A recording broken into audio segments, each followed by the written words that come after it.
ನಿವಾರಕನಾದ ಗಣೇಶನ ಪದತಲಗಳಿಗೆ ವಂದಿಸಿ, ಧರ್ಮದ ಸಂರಕ್ಷಣೆಗೋಸ್ಕರ ತ್ರೇತೆಯಲ್ಲಿ ಅವತರಿಸಿ ಬಂದ ರಾಮಚಂದ್ರನ ಪದತಲಗಳಿಗೆ ವಂದಿಸಿ, ಎನ್ನ ಮನನಮನ ಸಜ್ಜನರ ಸಭೆಗೆ, ತತ್ವಧಾರಾಧನೆಗೆ, ಪ್ರಕೃತಿಯ ಭವ್ಯ ಬಗೆಗೆ ಜ್ಞಾನದ ಬೆಳಕಿತ್ತ ಎನ್ನ ಎಲ್ಲ ಗುರುಗಳ ಅಡಿದಾವರಿಗೆ.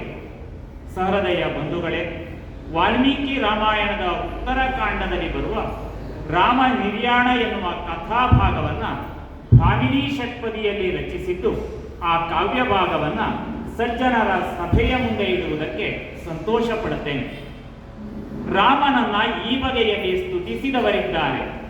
ಆರ್ತಾನಾಂ ಆರ್ತಿ ಹಂತಾರಂ ಭೀತಾನಾಂ ಭಯನಾಶನಂ ದ್ವಿಷತಾಂ ಕಾಲದಂಡಂ ತಂ ರಾಮಚಂದ್ರಂ ನಮಾಮ್ಯಹಂ. ಕಾಲಕಾಲದಲ್ಲಿ ರಾಮನನ್ನ ಈ ಬಗೆಯಲ್ಲಿ ಸ್ತುತಿ ಮಾಡಿದ್ದಾರೆ. ತೊಂದರೆಗೆ ಒಳಗಾದವರ, ಕಷ್ಟಕ್ಕೆ ಒಳಗಾದವರ ಕಷ್ಟವನ್ನೆಲ್ಲ ನಿವಾರಣೆ ಮಾಡುವವನು ರಾಮಚಂದ್ರ. ಭಯಕ್ಕೆ ಒಳಗಾದವರ ಭಯವನ್ನ ದೂರ ಮಾಡುವವನು ರಾಮಚಂದ್ರ. ಇಷ್ಟು ಮಾತ್ರ ಅಲ್ಲ, ಯಾರು ರಾಮನನ್ನ ದ್ವೇಷಿಸುತ್ತಾರೋ, ರಾಮನನ್ನ ದ್ವೇಷಿಸುವವರಿಗೆ ಯಮನ ದಂಡದಂತೆ ಇರುವವನು ರಾಮಚಂದ್ರ. ಇಂತಹ ರಾಮಚಂದ್ರನಿಗೆ ವಂದಿಸುತ್ತೇನೆ ಎಂಬುದಾಗಿ ಕಾಲಕಾಲದಲ್ಲಿ ಜಗತ್ತಿನಲ್ಲಿ ಧರ್ಮದ ಸಂರಕ್ಷಣೆಗೋಸ್ಕರ ಅವತರಿಸಿ ಬಂದಂತಹ ರಾಮಚಂದ್ರನನ್ನ ಸ್ತುತಿಸಿ ಸಂತೃಪ್ತಿಯನ್ನ ಅನುಭವಿಸಿದವರಿದ್ದಾರೆ. ಮಕ್ಕಳಿಲ್ಲದೆ ಅಯೋಧ್ಯೆಯ ಸಿಂಹಾಸನ ಬರಿದಾಗುತ್ತಿದೆ.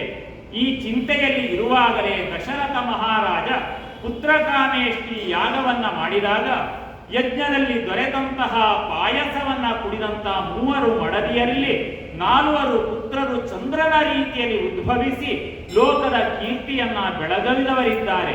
ಅವರಲ್ಲಿ ರಾಮನು ಚಂದ್ರನೇ, ರಾಮಚಂದ್ರನೆನ್ನತಕ್ಕಂತಹ ಖ್ಯಾತಿಯನ್ನ ಪಡೆದವನಿದ್ದರೆ, ರಾಮನಿಗೆ ಪಟ್ಟಾಭಿಷೇಕವಾಗಬೇಕು ಎನ್ನತಕ್ಕಂತಹ ಸುಮುಹೂರ್ತವನ್ನ ಹುಡುಕುವ ಕಾಲದಲ್ಲಿಯೇ ಮಂತರೆಯ ದುರ್ವಚನವನ್ನ ಕೇಳಿರತಕ್ಕಂತಹ ಆ ಕೈಕೇಯಿ ಕೇಳಿದಳಲ್ಲ ವರವನ್ನ.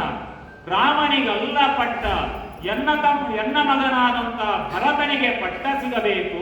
ರಾಮ 14 ವರ್ಷಗಳ ಕಾಲ ವನವಾಸಕ್ಕೆ ಹೋಗಬೇಕು. ಆ ಕ್ಷಣದಲ್ಲಿ ತಂದೆಯ ಮಾತನ್ನ ತೀರ್ಥದಂತೆ ಧರಿಸಿದಂತಹ ರಾಮಚಂದ್ರ ಅರಣ್ಯಕ್ಕೆ ಹೊರಟರೆ, ಅಣ್ಣ ನೀನೊಬ್ಬನೇ ಹೋಗುವುದಲ್ಲ, ನಿನ್ನ ಜೊತೆಯಲ್ಲಿ ನಾನೂ ಬರ್ತೇನೆ ಅಂತ ಹೇಳಿ ನೆರಳಿನಂತೆ ಅನುಸರಿಸಿ ಹೊರಟ ಸುಮಿತ್ರೆಯ ನಂದನನಾದಂತಹ ಲಕ್ಷ್ಮಣ, ಮಡದಿಯಾದಂತಹ ಸೀತೆ ಅಯೋಧ್ಯೆಯಲ್ಲಿ ಇರುವುದು ಸೂಕ್ತವೇ ಅಂತ ಯೋಚನೆ ಬಂದ್ರೆ, ಎಲ್ಲಿ ಗಂಡನಿರ್ತಾನೋ ಅಲ್ಲಿ ಜೊತೆಯಲ್ಲಿ ನಾನು ಇರ್ತೇನೆ. ಈ ಭಾವನೆಯಿಂದ ಸೀತೆ ಕೂಡ ರಾಮನನ್ನು ಅನುಸರಿಸಿ ವನಕ್ಕೆ ಹೋದರೆ, ವನವೇನು ಸುಖದ ತಾಣವೇ? ಅರಣ್ಯದ ನಡುವಿನಲ್ಲಿರುವಾಗಲೇ ಮಾಯಾಮೃಗದ ಸಂದರ್ಭ ಸಂಭವಿಸಿತಲ್ಲ.